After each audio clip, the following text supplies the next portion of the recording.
ગુજરાતની જીવાદોરી નર્મદા ડેમમાં પણ સતત પાણીનો વધારો છે। 48.21% સુધી નર્મદા ડેમ ભરાઈ ચૂક્યો છે। રાજ્યના 206 જળાશયો એવા છે કે જ્યાં 55.6% જળસંગ્રહ જોવા મળી રહ્યો છે। આ સાથોસાથ 24 ડેમ 100% ભરાઈ ચૂક્યા છે। 49 ડેમ 70%થી વધુ ભરાયેલા છે। રાજ્યના 44 ડેમ એવા છે કે જ્યાં 50%થી વધુ જળસંગ્રહ જોવા મળી રહ્યો છે અને 45 ડેમ તો 25%થી વધુ ભરાઈ ચૂક્યા છે।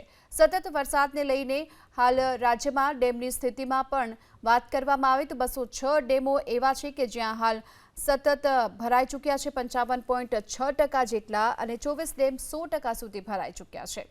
ગુજરાતની જીવાદોરી નર્મદા ડેમમાં પણ સતત પાણીનો વધારો છે। 48.21% સુધી નર્મદા ડેમ ભરાઈ ચૂક્યો છે। રાજ્યના 206 જળાશયો એવા છે કે જ્યાં 55.6% જળસંગ્રહ જોવા મળી રહ્યો છે। આ સાથોસાથ 24 ડેમ 100% ભરાઈ ચૂક્યા છે। 49 ડેમ 70%થી વધુ ભરાયેલા છે। રાજ્યના 44 ડેમ એવા છે કે જ્યાં 50%થી વધુ જળસંગ્રહ જોવા મળી રહ્યો છે અને 45 ડેમ તો 25%થી વધુ ભરાઈ ચૂક્યા છે। સતત વરસાદને લઈને હાલ રાજ્યમાં ડેમની સ્થિતિમાં પણ વાત કરવામાં આવે તો 206 ડેમો એવા છે કે જ્યાં હાલ સતત ભરાઈ ચૂક્યા છે 55.6% જેટલા અને 24 ડેમ 100% સુધી ભરાઈ ચૂક્યા છે।